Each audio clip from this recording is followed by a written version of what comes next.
नमस्कार, मैं जनता शिव गौतम। जिस तरीके से महाराष्ट्र में उद्धव ठाकरे का पहले बदला फिर सरकार वाला नारा चल रहा है, आपको याद होगा उद्धव ठाकरे ने उत्तर प्रदेश के अयोध्या में जाकर एक नारा दिया था लोकसभा चुनाव से पहले कि पहले मंदिर फिर सरकार। लेकिन ऐसा लगता है कि उद्धव ठाकरे, सोनिया और शरद ने मिलकर महाराष्ट्र में अब पहले बदला फिर सरकार का नारा चला दिया। और इसी कड़ी में जिस तरीके से अर्नब गोस्वामी को गिरफ्तार किया गया, उसके बाद उत्तर प्रदेश के मुख्यमंत्री आदित्यनाथ ने भी हमला बोला है महाराष्ट्र सरकार के ऊपर, कांग्रेस के ऊपर। उन्होंने कहा है कि कांग्रेस अपनी घिनौनी आदतें छोड़ नहीं रही है। देश में फिर से इमरजेंसी थोपने की सच्चाई का सामना करने से हमेशा मुंह छुपाने वाली कांग्रेस अब एक बार फिर इमरजेंसी थोप रही है और प्रजातंत्र का गला घोटने की कोशिश कर रही है। वरिष्ठ पत्रकार अर्नब गोस्वामी को जिस तरीके से गिरफ्तार किया गया है, जिस तरीके से निशाना बनाया गया है, उसकी जितनी भी निंदा की जाए उतनी कम है और ये निश्चित तौर पर अभिव्यक्ति की आज़ादी पर हमला है, ये कहना है योगी आदित्यनाथ का। योगी ने इसको लेकर 2 ट्वीट किए और सीधे तौर पर मीडिया को निशाना बनाने के लिए उद्धव सरकार को और खासकर सोनिया और शरद को भी निशाने पर लिया है। अकेले योगी ही नहीं, इस पूरे मामले में जिस तरीके से अब उद्धव सरकार तमाम लोगों के निशाने पर आ गई है। भारतीय जनता पार्टी के सभी बड़े नेताओं ने इस बात की निंदा की है, चाहे राजनाथ सिंह हो, रक्षा मंत्री, गृह मंत्री अमित शाह हो, जेपी नड्डा हो, भारतीय जनता पार्टी के राष्ट्रीय अध्यक्ष, उसके अलावा सुधांशु त्रिवेदी से लेकर किरीट सोमैया, देवेंद्र फडणवीस भी कह चुके हैं कि जो कुछ बदले की भावना से महाराष्ट्र में हो रहा है वो नितांत गलत है और ऐसा करके उद्धव ठाकरे जनता की नज़रों में अपनी छवि को और नीचे गिराते जा रहे हैं। इसको लेकर रूबिका लियाकत ने भी सीधा हमला बोला और संजय राउत के उस दावे को खारिज करते हुए कहा कि ये सब झूठ है। महाराष्ट्र में कानून का राज नहीं बल्कि बदले की सरकार चल रही है और बदले का राज चल रहा है। निश्चित तौर पर अब ऐसा लगता है कि उद्धव ठाकरे ने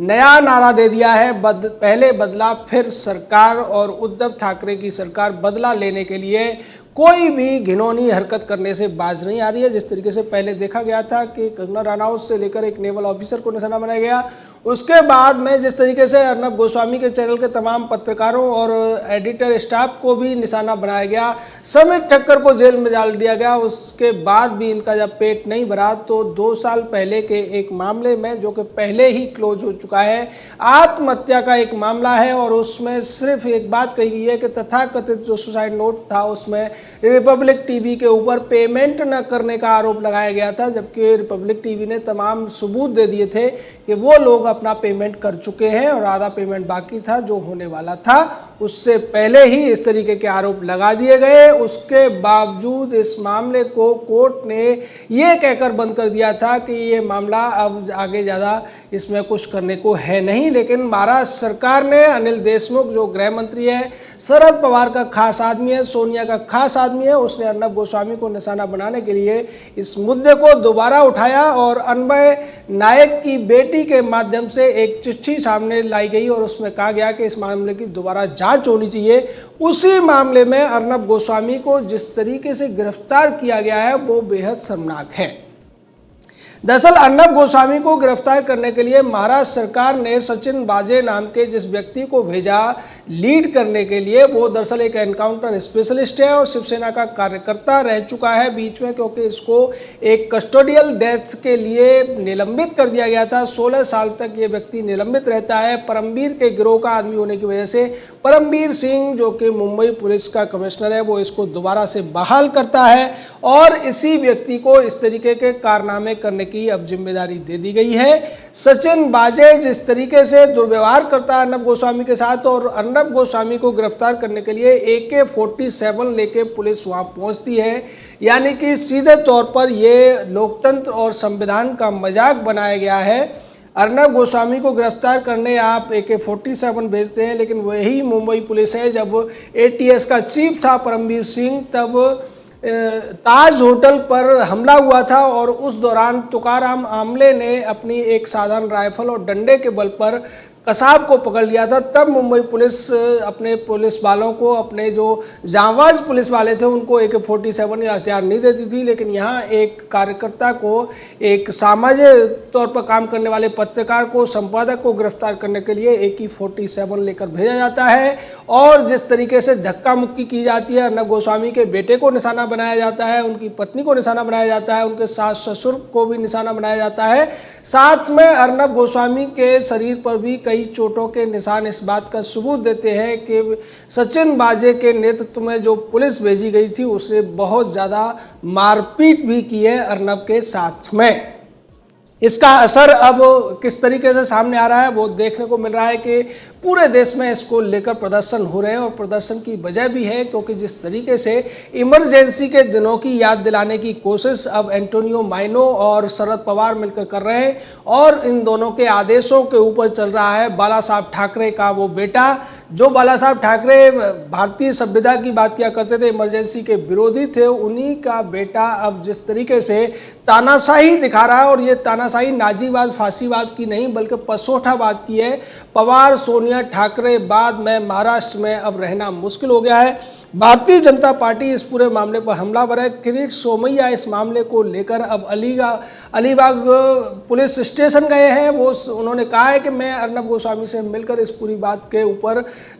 आगे जो जानकारी है वो रखूंगा क्योंकि यहाँ इतनी आसानी से अब किसी और को मिलने नहीं दिया जा रहा है। अर्नब गोस्वामी की लीगल टीम अपनी तैयारी कर चुकी है, वो कोर्ट पहुँच रहे हैं और कोर्ट में जाकर इस मामले में अब उन्हें जमानत लेनी पड़ेगी क्योंकि जिस तरीके से मुंबई पुलिस ने इस पूरे मामले को फंसाने की कोशिश की है। लेकिन सवाल ये उठता है कि जब एक मामला बंद हो चुका है और चूंकि इस मामले में 3 संस्थाओं को आरोपित किया गया था, उस स्थिति में अर्नब गोस्वामी की गिरफ्तारी कैसे हो सकती है? कानून के जानकारों के तौर पर या जो भी लोग CRPC IPC की प्रक्रिया को जानते हैं वो समझ सकते हैं कि इसमें गिरफ्तारी किसी भी हालत में नहीं हो सकती थी। लेकिन एक कहावत है कि सैया भये कोतवाल तो डर काहे को, यानी कि उद्धव ठाकरे सोनिया सरहद के कहने पर पुलिस कुछ भी कर सकती है, कुछ भी गैर कानूनी काम कर सकती है और ऐसा पहले भी देखने को मिला है।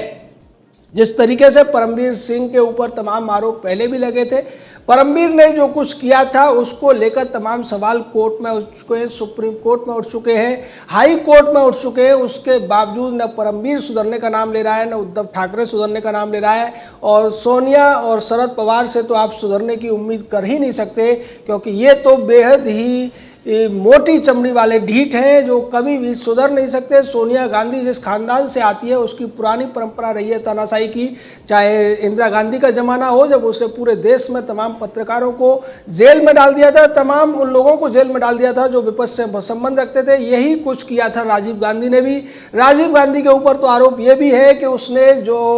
एंडरसन था भोपाल त्रासदी का हत्यारा जिसने 3000 से ज़्यादा लोगों की जान ले दी थी और हजारों लोग बाद में भी मरे थे, उस हत्यारे को भगाने का कुकृत्य किया था राजीव गांधी ने। उसी की विधवा है ये एंटोनियो माइनो और सोनिया गांधी। दूसरी तरफ वो प्रेस वाले हैं जो एक तरफ दिखावा कर रहे हैं कि वो इस घटना की निंदा करते हैं लेकिन फिर भी वो अर्नब गोस्वामी के ऊपर निशाना साधने से नहीं चूकते हैं। इसमें रजत शर्मा ने जिस तरीके से ट्वीट किया वो बेशर्मी की हदें पार करता है। रजत शर्मा कहता है कि मैं उनके द्वारा मीडिया ट्रायल को समर्थन नहीं करता हूँ लेकिन उनके साथ जो दुर्व्यवहार हुआ है उसकी मैं निंदा करता हूँ। रजत शर्मा भूल गया है कि वो पिछले 20 साल से आपकी अदालत नाम का एक प्रोग्राम चलाता है जो लिटरली एक मीडिया ट्रायल का ही रूपरेखा पर चलता है, जिसमें एक व्यक्ति को बिठाकर मीडिया ट्रायल के तौर पर रजत शर्मा खड़ा होता है, वकील की तरह सवाल करता है और अपने ही जैसे किसी एक दूसरे जंतु को वो जज बनाकर बैठा देता है। तो ऐसा प्रोग्राम चलाने वाला रजत शर्मा अगर दूसरे व्यक्ति पर यह आरोप लगा रहा है कि वो मीडिया ट्रायल करता है तो बेहद ही ये हास्यास्पद है। दूसरी तरफ शेखर गुप्ता है जो वामपंथी विचारों के लिए जाना जाता है, वामपंथी सोच के लिए जाना जाता है, टुकड़े टुकड़े गैंग का समर्थक है, वो भी इसी तरीके की बातें करते हुए नजर आ रहा है। यानी कि मीडिया के लोग जो पूरी तरीके से चिढ़ते हैं अर्नब गोस्वामी या उसके चैनल से, वो इस मामले में जिस तरीके से निंदा करके भी यहाँ पर निशाना अर्नब गोस्वामी को ही बनाते हुए दिख रहे हैं। वो साफ साफ कह रहे हैं कि हम उसके कार्यकलापों से सहमत नहीं है, उसके ऊपर जो कार्रवाई हो रही है वो ठीक तरीके से होनी चाहिए। एडिटर गिल्ड जो कि दूसरे मामलों में जब भी कोई वामपंथी पत्रकार पकड़ा जाता है, कांग्रेसी पत्रकार पकड़ा जाता है, तब जिस तरीके की आक्रामकता दिखाती है, जिस तरीके की निंदा करती है, उसके बजाय एडिटर गिल्ड ने भी इसी तरीके का एक नोट जारी किया है और उसमें कहा है कि हम अर्नब गोस्वामी के खिलाफ हो रहे दुर्व्यवहार की निंदा करते हैं, उनके साथ सही व्यवहार होना चाहिए और सही तरीके से कार्रवाई उनके साथ होनी चाहिए, मानवीय कार्रवाई होनी चाहिए। यानी कि जो वामपंथी मामलों में जो एडिटर गिल्ड कहती है कि नहीं ये सब गलत है, इसको नहीं होना चाहिए, आज वो कह रही है कि गिरफ्तारी तो आप कर सकते हैं लेकिन व्यवहार ठीक करें। यानी यहाँ पर सोच समझकर ये लोग एक रणनीति के तहत एक तरफ पुलिस की ऊपर हल्का सा सवाल उठा रहे हैं, लेकिन दूसरी तरफ उसी ट्वीट में या अपनी उसी बात में ये जिस तरीके से अर्नब गोस्वामी को भी निशाना बना रहे हैं, उससे ऐसा लगता है कि ये जानबूझकर ऐसा कर रहे हैं और कांग्रेस, एनसीपी और शिवसेना की जो चाल है उसका धीरे धीरे ये समर्थन करते हुए नजर आ रहे हैं। निश्चित तौर पर ये बेहद शर्मनाक है। शर्मनाक तो ये भी है कि आज बॉलीवुड के तमाम जो अवार्ड वापसी गैंग वाले भी चुप हैं, बड़ी बिंदी गैंग भी चुप है, तमाम मोमबत्ती वाले भी चुप हैं, क्योंकि उन्हें पता है कि जिस व्यक्ति को गिरफ्तार किया गया है वो एक राष्ट्रवादी है और राष्ट्रवादी लोगों के ऊपर कोई भी अत्याचार होता है तो ये लोग खुशियां मनाते हैं, ये लोग उसका शोक नहीं मनाते। लेकिन किसी अर्बन नक्सल को पकड़ा जाता है, किसी वामपंथी को, किसी देशद्रोही को, किसी टुकड़े टुकड़े गैंग के व्यक्ति को पकड़ा जाता है, तब इन्हें मानवाधिकार भी याद आता है, संविधान भी याद आता है और तमाम तरीके की दूसरी चीज़ें भी याद आ जाती हैं। लेकिन आज उद्धव ठाकरे की हठधर्मिता के ऊपर, उसकी तानाशाही के ऊपर, उसके अत्याचारों के ऊपर और उसके द्वारा दिए जा रहे नए नारे, पहले बदला